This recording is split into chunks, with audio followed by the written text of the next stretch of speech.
everybody, welcome to our second workshop. My name's Garrett. I'm the founder of Ambition in Motion. I'm so happy, I'm so excited, I'm so grateful to have you here for our second workshop. I am pumped for you to experience our guest speaker later on this evening.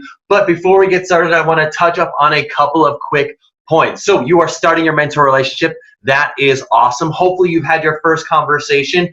I'd love to learn about it. Post maybe some of the key talking points that you've had for your first meeting in the comment section. Would love to learn about how that first meeting is gone. But yeah, this workshop's all about how to network in a genuine way and really make the most out of it. This workshop should be about an hour long. As a reminder, I'm going to ask you 3 questions during the duration of this workshop. Once we have asked those questions, I'll expect you to answer them. That's how you get credit for participating and being here at the workshops. I'm really excited for you to experience our guest speaker tonight. I'm really excited to dive into this. Now, this is what's really key. I mean, genuine networking is such a pivotal component to building rapport, to getting job offers, to getting promotions. Really, if you can hone this skill, if you can hone this ability, you will be set professionally, because ultimately, at the end of the day, your hard skills, that being your ability to crunch numbers, to do some form of engineering, to do some form of science, like all those things are pretty good. They're very easy to measure. So it's very clear whether or not you are better or worse than somebody on a hard skill. But your soft skills are much more difficult to measure. But those soft skills are really what's going to set you apart. I mean, as they say, it's not about what you know, it's about who you know. And this is the workshop about how you can know more people and have a stronger bond with them, because then it goes to your reputation. Because if you have a reputation for treating people like garbage, you're not going to have a great reputation. People are going to want to help connect you with other people. If you come in with low energy, if you come in with a bad state, if you come in talking trash about other people, you're not going to put yourself in a good position. And so I want to be very clear. When it comes to networking, when it comes to building a relationship, it is not all about the transaction. If you're coming into a networking situation, you're thinking to yourself, what is in it for me? You are not going to have a positive outcome. I promise you on that. I really want to be clear. It's not all about landing the job or the internship. Sometimes it's about building the relationship and then playing the long game, because ultimately that may turn into an opportunity because they built a rapport with you. But if you burn them, or if you make them feel like you are using them to get to a location that you would like to be, they can smell that on you. They can smell it from a mile away. And that is not great. As they say, desperation reeks. You do not want to be desperate. You don't want to be perceived as someone that's a user or a taker. You want to be a giver. You want to be someone who gives energy to relationships. The first place to start is being genuine with how you talk to people and how you build rapport with people. Now, this is something we talked about last time, but it is so important, and that is the 3 keys to success in this program. That is honing your strategy, your story, and your state. As we've said before, your state is most important. So physically, how are you? Physically, what is going on with your world? Physically, I don't care what is happening. If you recently broke up with your significant other, if your dog just died, if you got some bad news, I don't care what's going on. If you get up, if you shake it out, if you let it loose, you will get yourself into a positive state. So I want to challenge you to do that right now. I want you to get up, and I want you to shake it loose. I want you to scream at the top of your lungs. Just go, yeah, just let it out, let it loose, let it go. Because what you're doing is you're releasing blood to your brain. You're releasing endorphins. You're getting yourself into a state conducive for retaining information. If you're just sitting there on a couch or in a chair in a slumped over position, your likelihood of retaining any of the information we talk about tonight is severely diminished. But if you come in standing up, moving around, getting your blood flowing, you are much more likely to retain this information. Have you ever found it difficult in a classroom setting to remember what your professor says if you've been sitting for 3 hours? That's why 3-hour lectures really struggle to work. They're not very effective because people are not moving around. Your brain needs blood to retain information. So get up, get moving, get out, get loose. Now, the second key is your story. What is the story you tell yourself for why you will or will not be successful? I promise you right now, you will achieve up to the goals that you set for yourself in life and no higher. So you might as well shoot for the stars and land on the moon than shoot for the moon and end up in nowhere. Because if you are not focused about where you want to be, or really having a big, hairy, crazy, audacious goal for yourself, what are you doing? Like, are you just saying to yourself, like, I'm cool with winding up short, with, settling down and just settling for everything in my life? If that's the case, this program's not for you. I can tell you that right now. This program's not for you if you're trying to settle. But if you're someone that wants to go for it, if you want to go big, if you want to go out there, for the opportunities that you want to see in your life, this program is absolutely for you. Let this program be a springboard. Let your mentor be a Sherpa that's guiding you up this mountain of life and success and help you get to where you want to be. This is someone who wants to guide you, that wants to help you. They wouldn't have signed up for this program if they weren't interested in seeing you succeed. So I want to be very clear with you. What is the story for why you will be successful? Understand that, hone it, be prepared. In fact, I would challenge you to write this down. Write it on a piece of paper. It's more likely to stick in your mind if you write it on a piece of paper of where you want to be. Stick it up on your wall. Stick it up on your desk. Stick it up on your dresser. Stick it up on your mirror. Something that's going to remind you of where you want to be in 1 month, 3 months, 1 year from now. That will help you set the target of where you want to go. Because if you don't set these goals, you're going to be on a path that's got really no clear outcome of where you want to go. So the last part is your strategy. What are you going to do to set yourself apart? Now, when it comes to strategies, I'm a big believer in routines. When I say routines, I mean literally getting into a daily habit that you can practice regularly so then you can be better at a skill. We think about habits sometimes in a negative light because we think about people just being addicted to bad actions, but I believe that habits can also be attributed in a positive light as well. What is a positive habit you can get into to help you build more genuine relationships? I believe one thing you can do is to be intentional about having an informational interview every single week with a new person, with a new professional in your field. You can leverage LinkedIn. You could go to a professor's office hours. You could talk to a friend of yours whose parent works in the field that you're interested in working towards, or a family friend that you know works in the field that you're interested in working towards.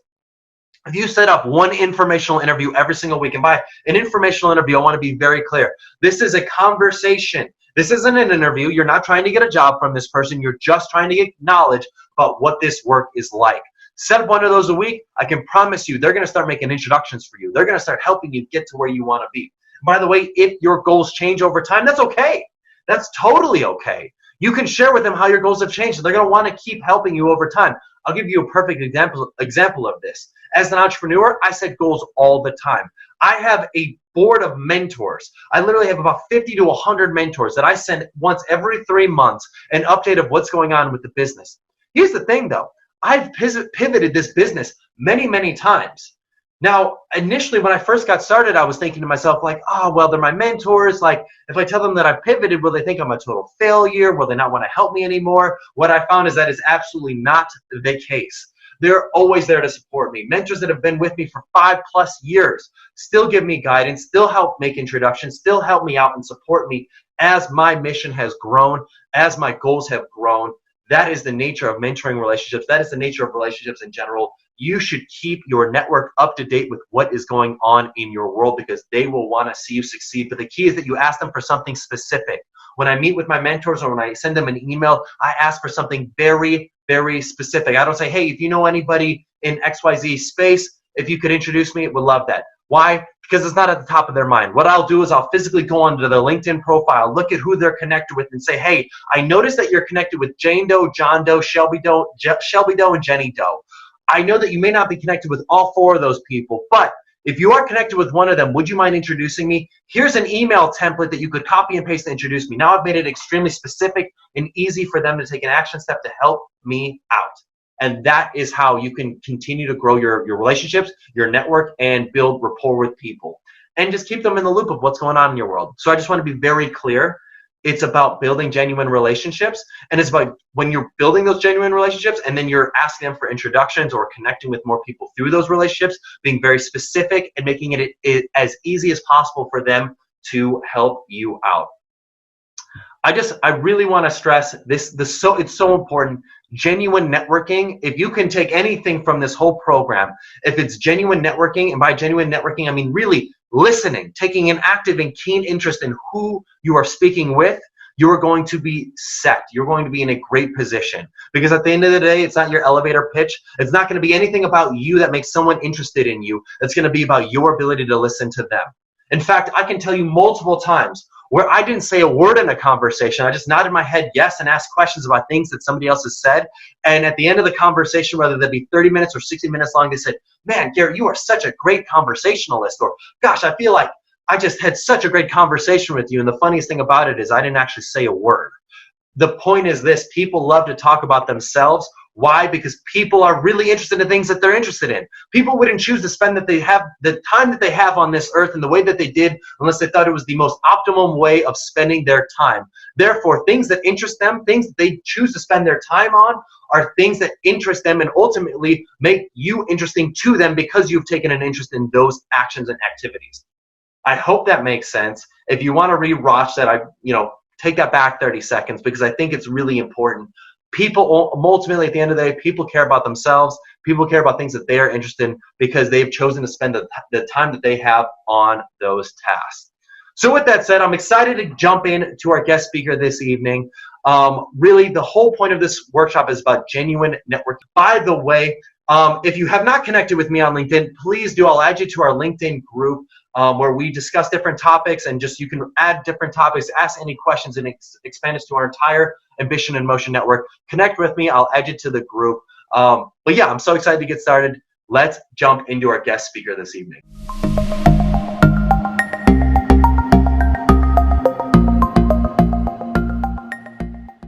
Hey everybody, welcome to our workshop this evening. I'm so excited to dive into our topic of how to network in a genuine way. Really, this topic is all about how can we go out making the most of our networking efforts and just outreach when it comes to finding that job, finding that internship, just putting ourselves out there to make connections and not just do it in a transactional way, but really build deep connections that may go somewhere. And you might be thinking to yourself, well, what does it really matter if they don't end up offering me a job or an internship?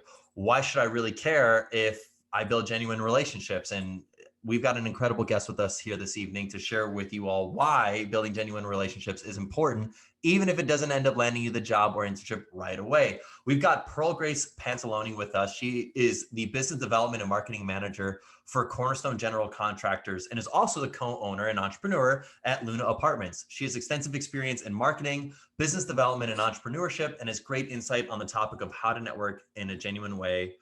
Pearl Grace, thanks for being here.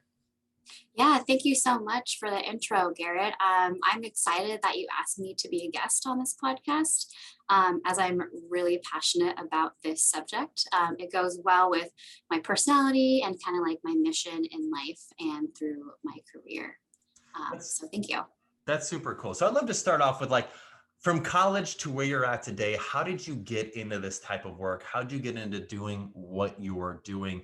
I'd love to know the story because I think sometimes we gloss over the nitty gritty things or the who played what kind of role in helping us get there. But I think for this specific topic of networking in a genuine way, I want you to go into that. Who'd you connect with that played a big role in helping you get to where you're at and paving your own path? Yeah, thanks so much for asking that question. Networking definitely got me to where I am today.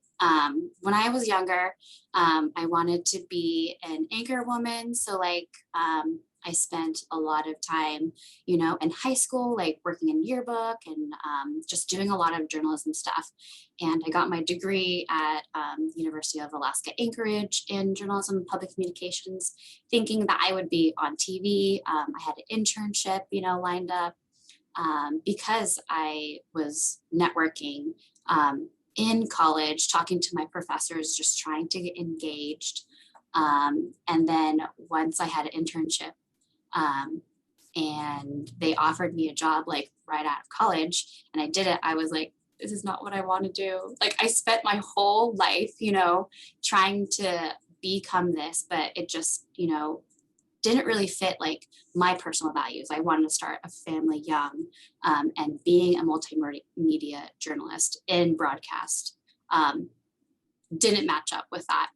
Ooh. And so Hold on a second. I want to jump into that. I think that's a really relevant and powerful topic because I think that there's a lot of students who are here and they're hearing that and they're like, oh, interesting. I think as students maybe at 18 to 22 years old, we think to ourselves oh, it's all got to be about the career. How did you assess your value system for what was most important to you when it came to your career? And how did you determine how to propel which path forward? Yeah. Actually, I had a lot of mentors. And I want to go back to when I was a junior in college, right? I was like, this is what I want to be. I have all this plan, and I was on that fast track until I talked to a counselor, mapping out my classes for my senior year, he was like, hey, are you involved in media? And I was like, no, should I? And so he brought me to the campus radio station and introduced me to everybody. And then I started volunteering, and then I eventually got a job to that.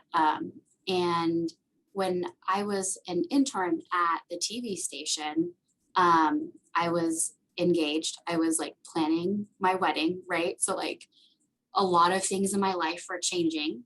And it wasn't until like I graduated and I signed that 3-year contract, with the TV station, that I was like, oh man, I feel like kind of trapped in this, but this is what I want to do. I was the crime and safety reporter at the time. And in Alaska, back in 2014, that was like the highest rate for like high crimes, like murder and rape and all that stuff. And I was reporting on that. And I'm a pretty compassionate person. And it was really hard for me. And so I had to like reevaluate, is this what I want to do for like the rest of my life? Do I want to like be in media?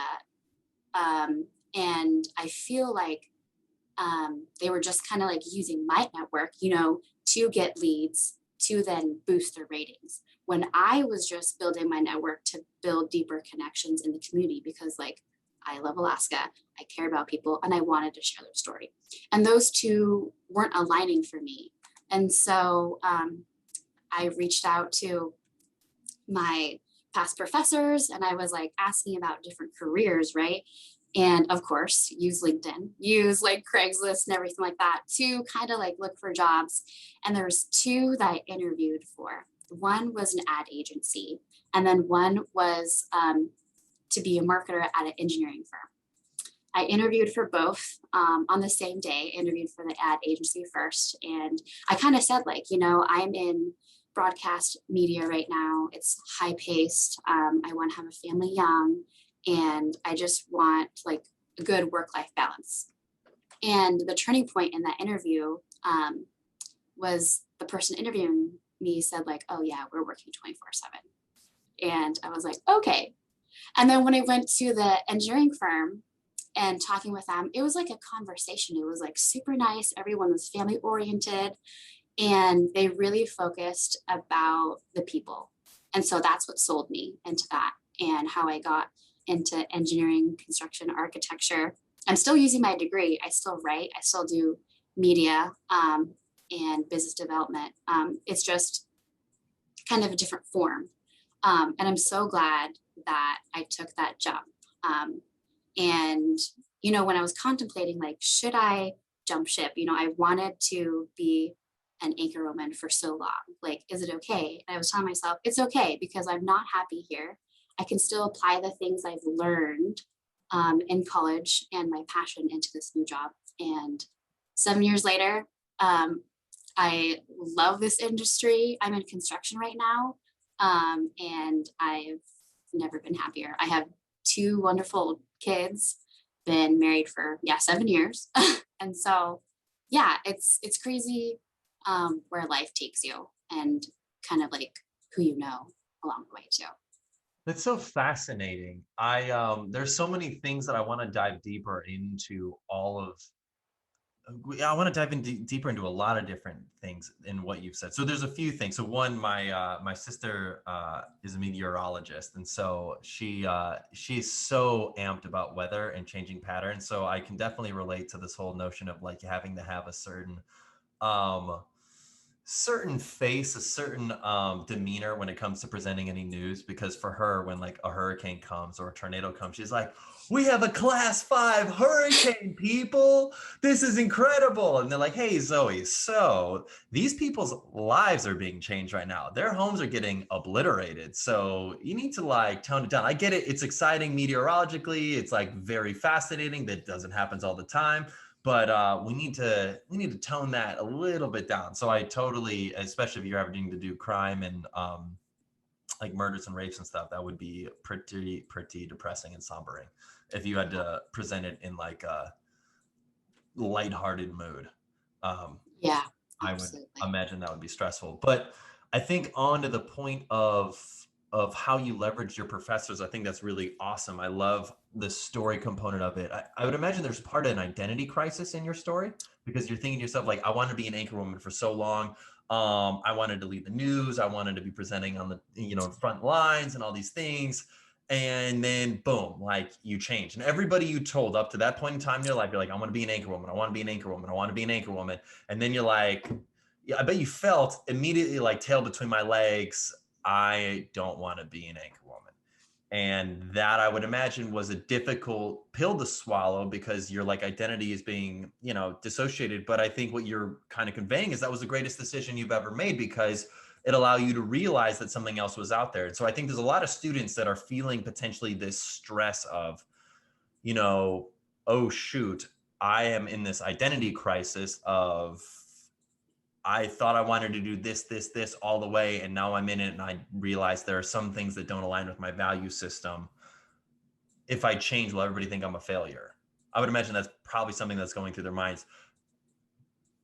So I'd love to learn your thoughts. What advice do you have for students that are maybe going through that mentality right now of like, oh geez, like if I switch, like what will people think about me type of mentality? How do you help them kind of overcome that? How did you overcome that? Yeah, dang, that's a really powerful question. I feel like it took a while for me to overcome that. I'd have to give a lot of kudos to my husband, who was my fiance at the time, who really encouraged me to like keep trying. Like when I signed that contract, I knew I didn't want to be there, but I did it anyways, right? And he just encouraged me to just try it. Because I have this opportunity, try it, see if you like it. If you don't, that's okay. That is totally okay if you don't like it, and if things don't work out. If you use that as an experience to grow and to like find yourself, I think that is really powerful. And so there are a lot of tears, there are a lot of months of like doubt and everything like that. But Alaska is a really small community, and there's like this saying, there's like 7 degrees of separation. In Alaska, there's like 1. So I just like, leaned on my community for support. When I was talking with my professors, I would sit in their office and I would be like crying, and I'm like, oh my gosh, it's like what I wanted to do all my life and it's not working out. And they're like, it's okay. And they shared, with me similar experiences that they had in high school, even in their like young adult life, that this dream job that they had and they finally got it wasn't their dream job. And to learn that it's okay. Yeah, I love that. I think what's really cool about that is it's so empowering to realize like it's okay to switch roles and to not like expecting that your life and career is going to play out to the exact proportions of your 18, 19-year-old self for the rest of your life. Very low, very low. I Yeah. think we all can recognize that even as 18, 19-year-olds. But I think when it comes to, I don't know, rubber meeting the road, I guess you might say, it's difficult when the plan doesn't work out and we have to make a life pivot. Yeah. But I think what you're conveying is that there's so much growth and learning that comes with it. And that's the whole point of life, is that we learn and grow throughout those scenarios. But on the topic of today, which is how to network in a genuine way, you leverage your professors to open up doors and your network, your community, to open up doors that you didn't realize were even open. And I think that's a really cool component to it. Because I talked about before, I've heard students say things to me before, like, oh, well, if they can't help me land that job or internship, why should I spend time networking with them? Why should I focus my energy on them? But I think what you're conveying is that there was a lot of people in your life that maybe weren't clearly providing that path to jobs or internships when you thought you wanted to be an anchor woman. Now, all of a sudden, are opening up doors as you're switching and changing gears and paths.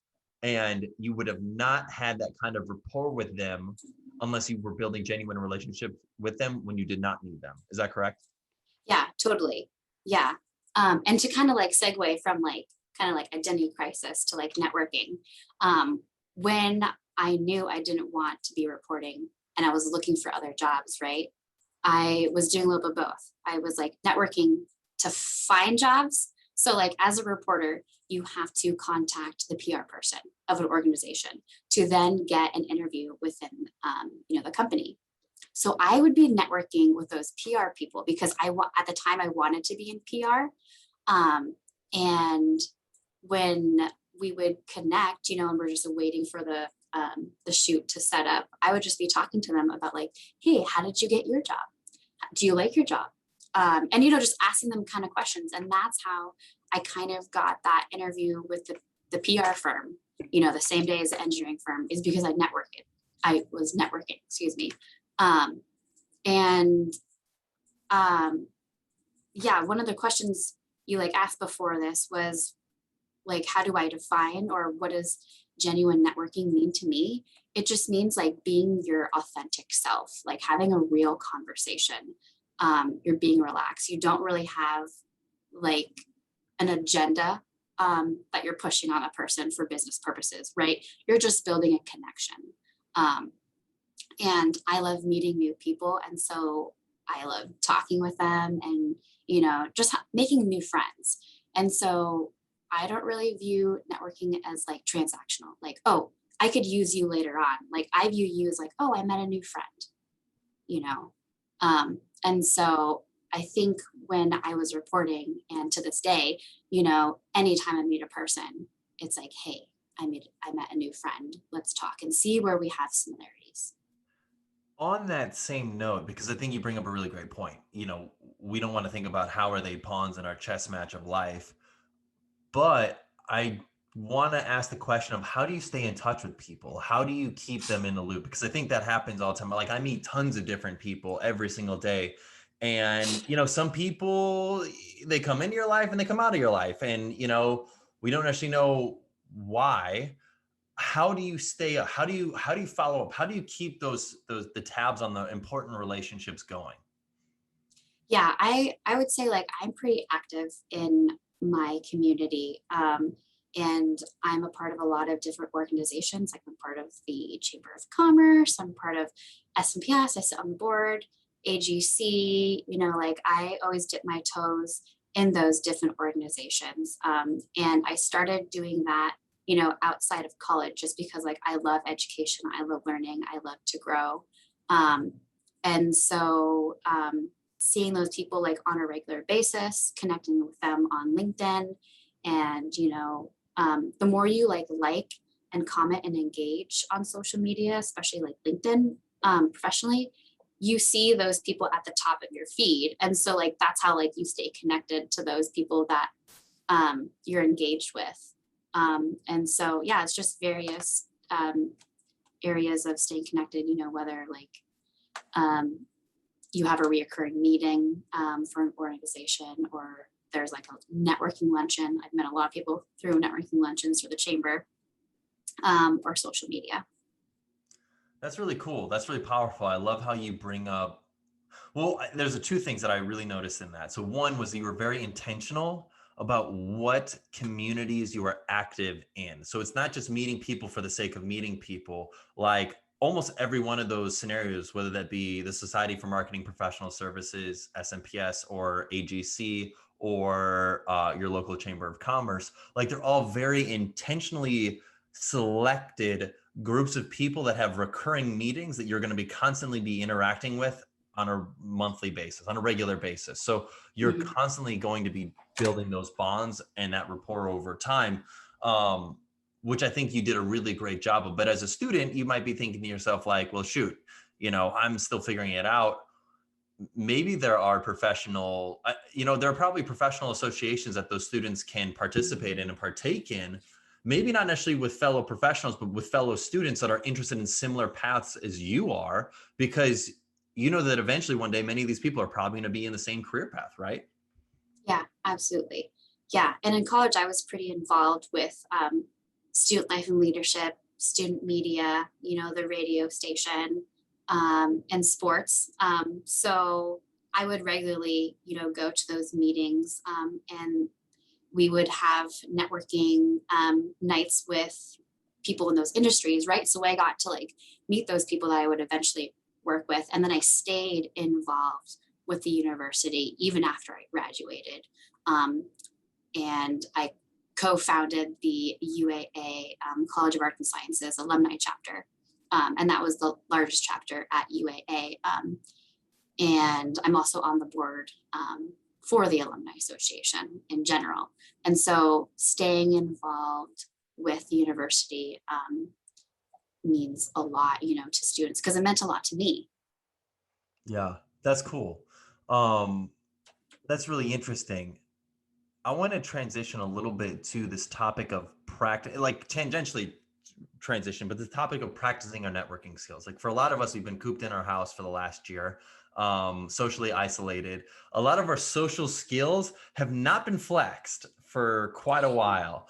And I would love to learn, just like, is networking a skill that you always have, or is there a warm-up process? And if there is a warm-up process, what warm-up process do you use to kind of like acclimate yourself and get yourself mentally, physically, emotionally prepared for meeting new people? Yeah, absolutely. I would say when I was younger, I was definitely an introvert and I was afraid to talk to people. And I knew that, right? And I wanted to challenge myself at a young age. And that's why I wanted to become an anchor woman, because you're like presenting, you're in front of a camera. And I wanted to work on just those skills of talking, right? And I think even to this day, like I'm nervous, like even before this call, right? It's just you and I talking, right? And I kind of had like prepare myself, I just took a deep breath and just said like, it's okay. You're just talking, just reminding myself that it's okay and you're safe. And it's okay to like mess up. And I think, just practicing it more often, that gave me the confidence. And it's definitely like in my personality, to meet people and connect with them. And so the more I did it, the more I got comfortable and, I was efficient at it. But yeah, coming out of this, pandemic with things opening up and everything like that, there's a lot of anxiety, no matter like what you were going through. It was a pretty tough year and it still is a tough year. So how do you like reintegrate and network with people? And again, it's just like practicing. It's not jumping in all at once, like cutting it cold turkey and just doing it. You have to dip your toes into what is comfortable for you, and your level of awareness. So I would say like, keep practicing it, and just be aware of yourself and what you're comfortable with, but don't overthink like, oh, am I like making eye contact? Oh, am I doing things weird with my hands? Just be authentic and just have a conversation with that person.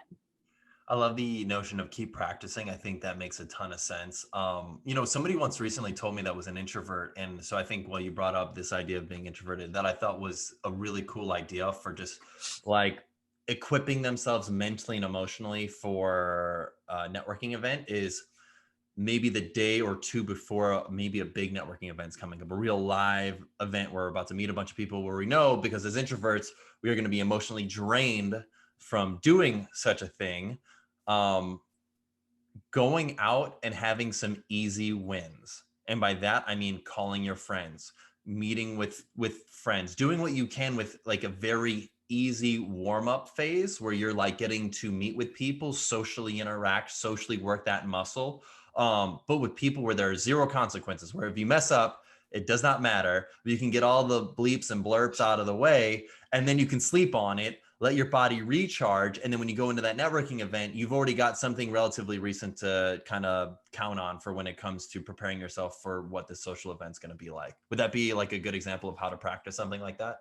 Yeah, that's definitely a good example of how to practice that. I've done some workshops with college students on like how to network.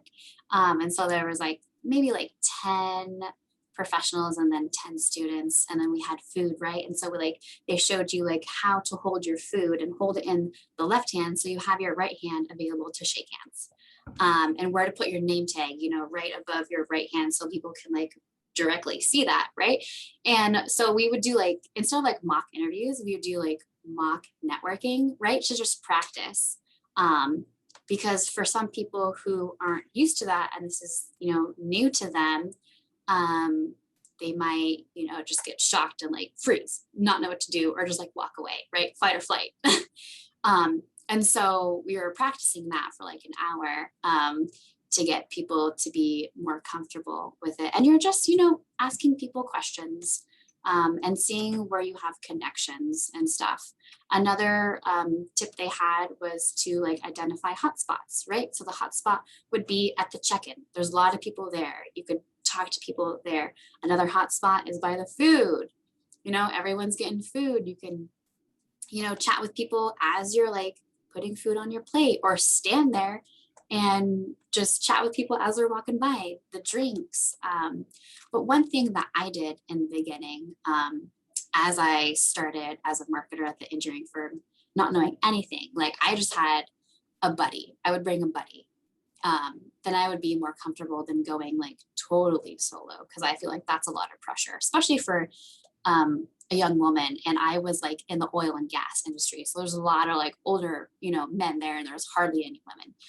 So I would bring my husband, who's like very introverted, and, like, even though he wouldn't really talk, like, I just like felt comfortable that there was just someone there on my side, And so like, and then as I kept doing it, I, developed friends. And so like, instead of my husband coming, it would be like another friend that I met at a networking event, and we would just have like a buddy system, right? Another, I know I'm like talking a lot of tips, but one more tip that I kind of developed myself was like to like have a goal when you go to a networking event. And my goal is to like make one like deep connection, whether that's like getting a business card, like, wow, we can actually work together. Like I work at a construction firm, and maybe I met someone who's a sub-consultant or a specialty. And we connected, and we found out that both our kids play soccer. I'm like, I think that is a deep connection, because we found an area of similarities. And so I just go in, with that goal, rather than like collecting as many business cards as you can, or many names as you can. Just find one person that you can connect with. I love that. I love the idea of goals. I will say this.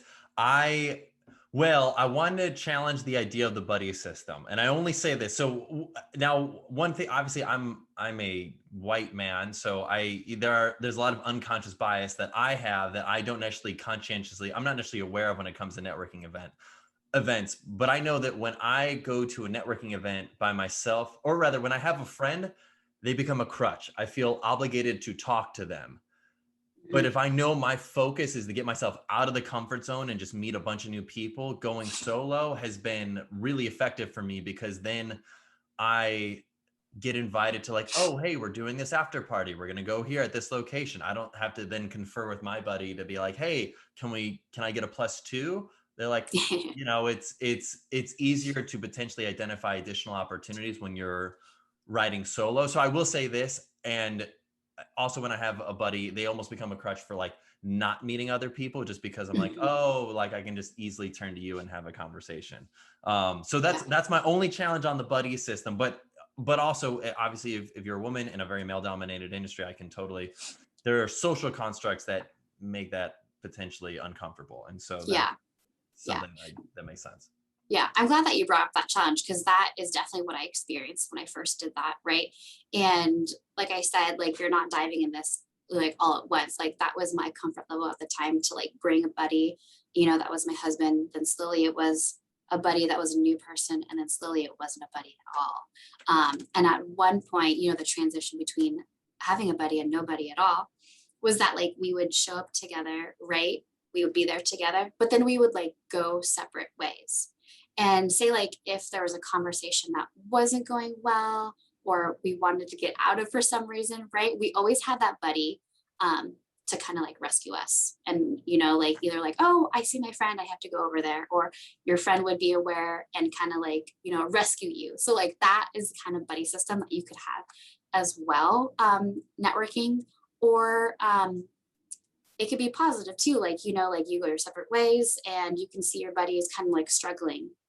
maybe they don't want to get out of that conversation, but they're having trouble like having it progress the way they want. So you can have your buddy come in and say like, oh, Pro Grace, like you did this one thing last week. Can you tell me more about that? I'm sure this person will be interested in hearing it, and kind of like coach them along, those conversations. So there's definitely pros and cons to having buddies going with you to networking events, but just making sure that you guys know your expectations of each other, right? And you have your goals, and you just are more aware of what's happening.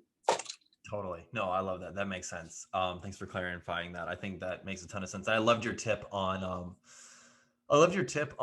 going to like the food location. I can distinctly recall, I think one of my favorite, for any networking event, I think my favorite food kind of situation, maybe COVID, it's not the most friendly anymore, but Yeah. charcuterie boards. Yes. Freaking love charcuterie boards because you can combine different cheeses and crackers and pickles and meats, like all together. I was at a networking event where there was a whole table of just like just tons of different like almonds and stuff like that. But it was such an easy place to network because I'm a foodie. I love to eat. I live to eat. I don't eat to live. And so I could go to people and be like, okay, this pimento cheese, this cracker, this pickle, try it. I think it's pretty darn tasty. And then it just starts a conversation from there. And I know it sounds super silly, but it's fun to play with food, I think. Yeah, absolutely. It's not super silly at all. Like food is definitely a conversation starter, like you can, I don't know, if you're at a buffet or whatever, you can be like, oh, what is this? And just like that just opens up the door to talk to that person. Yeah. So I think it's awesome being by the food or having food in your hands and talking about that, right? Yeah, totally. There's power in breaking bread. Yes. So I want to transition to one final topic here as it pertains to networking in a genuine way, and that is the topic of vulnerability. Mm-hmm. I'd love to learn, what are your thoughts on vulnerability, opening up to somebody else? When is the right time to do it? Is there ever a right time to do it?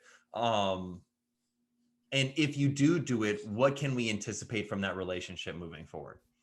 Yeah, definitely. I think vulnerability is very powerful when you're connecting with somebody, and there's definitely a certain time and place for that, right? You wouldn't want to like do it in a crowded room where everybody's like laughing or whatever, because if that person's in the middle of the conversation, someone comes in, that can be awkward, right?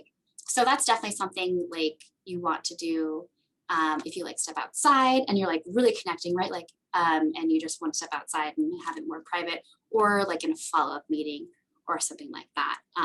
But like when you're initially networking with people, you're just getting to know them in general, right? You can dive deep into details and stuff, but you just want to ask them questions. But when you do reach that point, I think it's a level of trust that you have mutually together. And if that person is comfortable even being vulnerable with you, some people are never vulnerable, and some people are vulnerable right off the get-go, so it's just being aware of like yourself, of them, and your surroundings. I love the example you gave. I think I'm chuckling because I think of like a TV show where somebody, I can't even remember maybe it was a Saturday Night Live bit, I can't remember, but it's like there's a networking event, everybody's chuckling, having a good time, and then one person comes in like in the middle of like a big laughing joke, and like, oh, hey, I just got diagnosed with cancer. You're like, whoa. Yeah. Whoa. That went deep quick. So Yes. it's like it's like, man, everyone told me that vulnerability is going to build deeper connections, and everybody seems to run away from me. It's like, well, wrong time, wrong place. So, but yeah, I love the concept of like one-on-one in a scenario where you're really feeling like you're connecting. You can really go deep and share some intimate details, because if you do, and you're with somebody that you trust and you feel comfortable with, that can build a bond that can last much longer than the networking event. Like if you were that person that was willing to be vulnerable, you were going to stand out in their eyes way more significantly than people who just talk about the superficial high level fluff. Yeah. And absolutely. likewise, they're going to stand out in your mind because you were willing to share with them. Yeah, absolutely. And I definitely believe there are different like levels of vulnerability. Like you don't have to say like, oh, this is like my life story, right? Like vulnerability just means sharing your like feelings and letting your guard down. And it could be as simple as like, hey, how are you feeling about tonight? And maybe if you're not really feeling it, you're like, oh yeah, I'm not really feeling it tonight, but I'm here anyways, and I want to meet new people. I think that is another level of vulnerability, and that person could be like, wow, they're honest in that moment. They didn't really, they're not really feeling this night, but they told me anyways. And so I feel like, something as simple as that can connect with people as well. Very cool. Awesome. This has been a really interesting topic in just terms of how to genuinely network and how to build genuine relationships. I loved your vulnerability and you're willing to share your story of going from wanting to be an anchor woman to doing what you're doing now in marketing and business development, and just the tips that you gave, I felt like were really relevant and pertinent to the students that are in this process right now. Do you have any final tips, any final points that you'd like to share with our audience? Yeah, definitely. Just like believe in yourself and just continue to grow. When you are talking with people and networking with them, just be very kind, especially now, because you never know, like if you'll meet them later down the road, or if they will be impactful when you have a turning moment. Yeah. Oh, and I just realized I had a total lopsided moment. So part of what we do in these workshops, we actually ask the audience to answer questions, and I totally forgot to do this during the interview. So I'm going to ask 3 rapid fire questions right now to the audience. So the first question is, what was one of the biggest tips that Pearl Grace gave in this interview that you feel like you can start applying to your networking right now? Post in the comment section. Would love to learn about that. The second question is on vulnerability. I would love to learn, when was the time that you shared a vulnerable story, you opened up to somebody and it actually worked out? It built a deeper connection with the person that you were chatting with. You don't have to give the full details of the story, but you can give like the high levels of like, hey, I was at a networking event. I stepped outside to take a breath of fresh air, met this person, and we ended up having an hour-long conversation about whatever. And you know what? We're still in touch today. It could be something as simple as that. Would love to learn about that. Post in the comment section. And then the last question I have to ask is, Progress, I'd love to throw it off to you. What question would you love to ask the students, if you could? Putting me on the spot. I'm putting you on the spot right now. Yeah. I would ask them, when you're networking, what is your goal when you go into the room? And why? Great question, Pearl Grace. What is your goal for networking and why when you go into a room? I love it. Post in the comment section. 3 awesome questions. This is very different than the way we normally ask the questions, and I love it. So final question for you, Pearl Grace. How can our audience learn more about you? I know we talked about LinkedIn. Would you be okay if our students watching this connected with you on LinkedIn? Oh yeah, Are there absolutely. any other ways that our students can connect with you or learn more about your work? Sure. Yeah. You can connect with me on LinkedIn. I also have a professional Facebook page, Pro Grace Pantaleone Professional, that you can follow me at. And if you wanted to reach out to me, you can also email you, and I'll give Garrett that information. Perfect. Awesome. Pro Grace, thanks for being here. This was awesome. Students, thank you all for being here. Have a wonderful rest of your evening. I look forward to seeing you at our next workshop. See you, everybody.